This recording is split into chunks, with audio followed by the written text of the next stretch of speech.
Good morning class. हमारा आज का टॉपिक है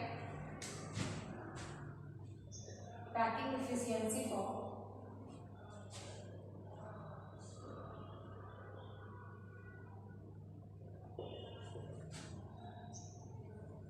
फेस सेंटर्ड यूनिट सेल। हमें एफसीसी के लिए पैकिंग एफिशिएंसी फाइंड करनी है। पैकिंग एफिशिएंसी मतलब किस तरह से हम किसी भी क्रिस्टल में एटम्स को अरेंज कर सकते हैं, कितना उसका वॉल्यूम हम यूज कर सकते हैं किसी भी क्रिस्टल में एटम को अरेंज करने के लिए। That is the called packing efficiency. Packing efficiency है किसी भी पर्टिकुलर क्रिस्टल का जितना पार्ट हम यूज करते हैं किसी भी एटम को रखने के लिए। कोई एक क्रिस्टल है हमारे पास, उसका हम कितना स्पेस लेते हैं सारे एटम्स को अरेंज करने के लिए, वही आपकी कहलाती है पैकिंग एफिशिएंसी। पैकिंग एफिशिएंसी हमेशा 100 के कंपैरिजन में निकाली जाती है। हमने पीछे पढ़ा था packing efficiency for simple cubic unit cell and body centred unit cell. ठीक है, 68% आया था लास्ट वाला हमारा, और वहाँ वर्ड जो निकला था 32%। अब आज हम पढ़ेंगे एफसीसी के लिए। तो सबसे पहले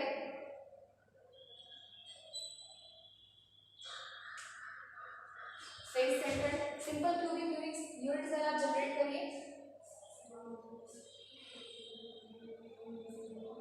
इसके सारे कॉर्नर्स पे एटम रहेंगे तो ये सिंपल क्यूबिक हो जाएगा, और फेजेस पे अगर रहेंगे तो वो कोई भी दो अपोजिट फेज ले लेते हैं आप, कुछ इस तरह का, वो आपका फेस सेंटर्ड के लिए बनता है। इसी के लिए कैलकुलेट करना है हमें पैकिंग एफिशिएंसी। तो पैकिंग एफिशिएंसी के लिए सबसे पहले हमें पता होना चाहिए एज लेंथ, और वो एज लेंथ जो है सपोज कर लेते हैं हम ए। अगर एज लेंथ ए होगी तो जो हमारा वॉल्यूम होगा, क्योंकि ये क्यूबिक है, इसका मतलब इसमें लेंथ भी होगी, ब्रेड्थ भी होगी और हाइट भी होगी, तो जो वॉल्यूम निकल के आएगा, volume of a unit cell is L B into h, a into a that is equal to a cube. Radius of that unit cell is r. Radius of the unit cell, radius क्या है unit cell की? r है। ये इतनी चीजें तो हमने सारे जितने भी यूनिट सेल्स हमारे थे, चाहे बॉडी सेंटर्ड हो चाहे सिंपल क्यूबिक हो, और ये लास्ट में एफसीसी हो, हमने तीनों के लिए ये चीजें तो कॉमन ले रखी है। इसके अलावा जो एक और कॉमन चीज थी वो हमारा था volume of a single atom, volume of an atom, जो हमने लिख रखा था 4/3 पाई आर क्यूब। ये तो हमारा वॉल्यूम आया था एक सिंगल एटम का। इसके बाद हमने लिखा था ए और आर में रिलेशन, और एफसीसी के लिए ए और आर का जो रिलेशन होता है वो होता है R is equals to under root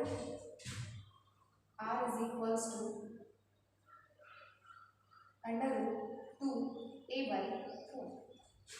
this is the relation between A and R for face centred unit cell.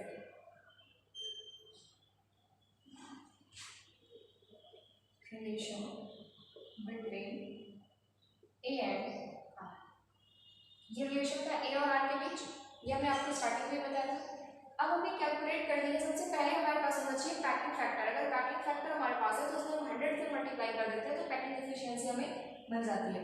तो सबसे पहले निकालते हैं पैकिंग फैक्टर। इसका फॉर्मूला भी आपने पीछे पढ़ रखा था,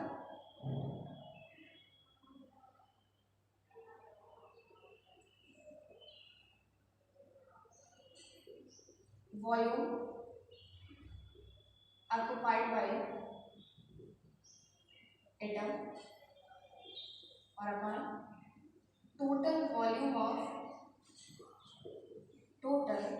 volume of a unit cell, किसी यूनिट सेल का जो टोटल वॉल्यूम है उसको हम लिखेंगे, और जो वॉल्यूम किसी पर्टिकुलर एटम के द्वारा ऑक्युपाइड है उसको लिखेंगे।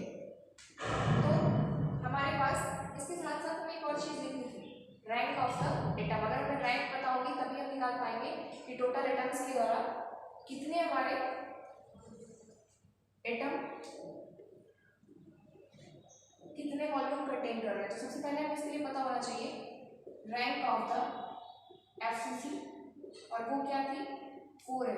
एफसीसी के लिए रैंक जो निकली थी वो 4 निकली थी, क्योंकि जो एटम्स थे वो अपोजिट साइड थे, और आपको याद होगा कैलकुलेट कैसे किया गया था। ये सिंपल क्यूबिक का स्ट्रक्चर है, एफसीसी आपने पीछे ड्रॉ कर रखा है। पैकिंग फैक्टर के लिए रैंक मतलब होता है टोटल नंबर ऑफ वॉल्यूम जो किसी crystal, total number of atom जो किसी क्रिस्टल में होता है। तो टोटल नंबर ऑफ एटम हमारे पास 4 है, और किसी एक पर्टिकुलर एटम का जो हमारे पास वॉल्यूम था वो 4/3 पाई आर क्यूब था, और total volume we have A cube. Simplify कर लेते हैं, 16/3 pi R cube upon A cube. हमने आर का रिलेशन लिखा था, इसी को अगर इस साइड से इस साइड ट्रांसफर कर ले तो हमें ए की वैल्यू मिल जाएगी। Implies that A is equals to 4r upon √2।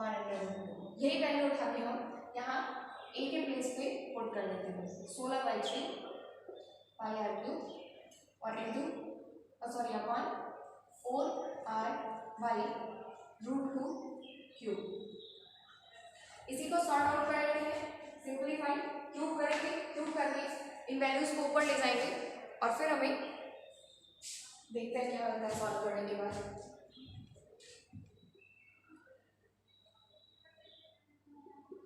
Packing factor count कर रहे हैं, packing factor 16/3 pi R cube upon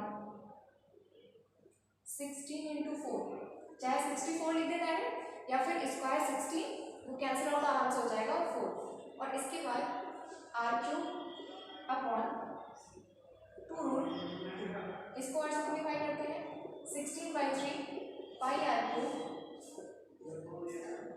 multiplies 2√2 upon 16 × 3 ×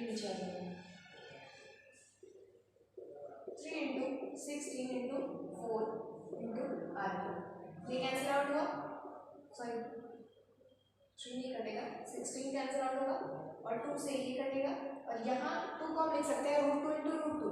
एक √2 को कैंसिल आउट हुआ, एक √2 हमारे पास बचा है, तो बच जाएगा पाई अपॉन 3√2। वैल्यू पुट कर देते हैं, पाई की होती है 3.14, 3 इंटू इसकी होती है 1.714 √2। इसी को हम जब सिंप्लीफाई करते हैं, ये पूरा सिंप्लीफाई करने के बाद हमें एक वैल्यू मिलती है, और वो मिलती है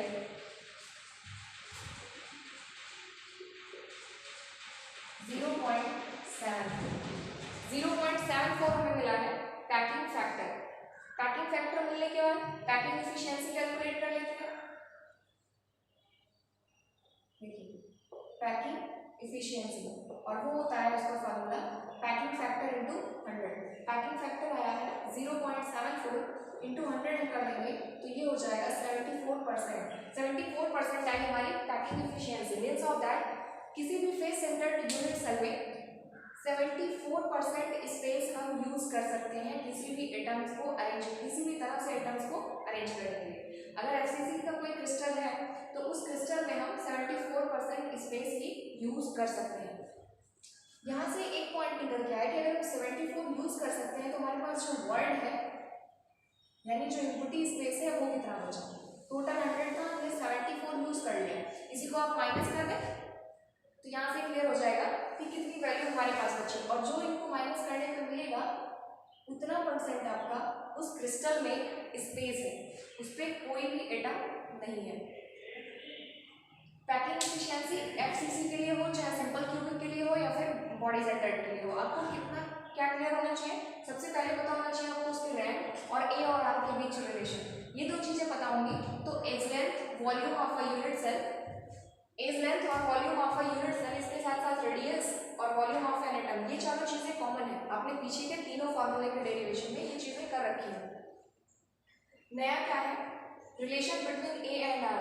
ए और आर का जो रिलेशन है वो हर यूनिट सेल के लिए अलग अलग होता है, और साथ ही साथ जो रैंक आती है हर यूनिट सेल की वो भी अलग अलग आती है। रैंक आपको पता है और ए और आर के बीच रिलेशन आपका क्लियर है, तो आप पैकिंग फैक्टर निकालने के लिए volume occupied by single atom, कोई सिंगल एटम जो वॉल्यूम लेता है उसको लिखेंगे, और जो टोटल वॉल्यूम गेन किया जाएगा उस यूनिट सेल के द्वारा उसको आप लिखेंगे। फिर रैंक का मतलब होता है कि इस पूरी यूनिट सेल में 4 एटम्स हमें मिलेंगे। 8 एटम्स जो कॉर्डर के होते हैं उनका मिला के 1 होता है, और 3 एटम्स यहाँ से और मिल जाएंगे हमें। तो इस rank of that atom is that unit cell is 4। FCC की रैंक 4 मिल जाएगी, इसका मतलब 4 एटम्स ने कंटेन कर रखे हैं, और 1 एटम का जो वॉल्यूम होता है वो होता है 4/3 πr², और जो टोटल वॉल्यूम है हमारे पास इस यूनिट सेल का वो है a³, क्योंकि ये क्यूबाइड है, लेंथ विड्थ और हाइट तीनों इसमें होगी, और तीनों की वैल्यूज अगर a है, हर एज लेंथ a है, तो जो टोटल निकलेगा वॉल्यूम वो a³ निकलेगा। इसके बाद मल्टीप्लाई किया गया है 16/3 πr³ अपॉन a³। यहाँ से r इज इक्वल √2/4a लिखा था, या फिर a इक्वल 4r/√2 लिख सकते हैं, दोनों वैल्यूज का हम यूज करेंगे। तो चाहे r वाली का कर देते, क्योंकि यहाँ a³ में था इसलिए हमने इसको a की वैल्यू निकाली है, ठीक है। 4r/√2 इसका क्यूब कर लिया, क्यूब करने के बाद जस्ट सिंप्लीफाई किया गया। 16/3 πr³ था, 4 ये 4 का क्यूब है, r³ है, और अपॉन 2√2 है, √2 का क्यूब 2√2 हो जाएगा। इसके बाद जस्ट इसको सिंप्लीफाई किया गया, और सिंप्लीफाई करने के बाद हमें जो वैल्यूज मिली है वो मिली है 0.74, यानी जो पैकिंग फैक्टर आता है फेस सेंटर्ड यूनिट सेल के लिए वो हमें मिला है 0.74। इसके बाद हमने पैकिंग एफिशिएंसी कैलकुलेट करनी है, तो हमने पैकिंग एफिशिएंसी का फॉर्मूला पढ़ रखा है। Packing efficiency is equal packing factor multiplied by 100। हमने वही किया है, पैकिंग फैक्टर की जो वैल्यू निकली है उसको हमने 100 से मल्टीप्लाई कर दिया है, 74% आ गया। मीन्स ऑफ दैट एफसीसी ने 74% स्पेस कवर होने दिया है एटम्स के थ्रू। अब बात यह है कि 74% स्पेस अगर एटम्स के थ्रू कवर हुआ है तो कितने परसेंट एटम हमारे पास अभी भी, कितने परसेंट स्पेस हमारे पास अभी भी बच रखा है, तो वो हमने निकाल लिया वर्ड। वर्ड को कहते हैं एम्प्टी स्पेस, खाली स्थान को साइंस की लैंग्वेज में वर्ड कहते हैं।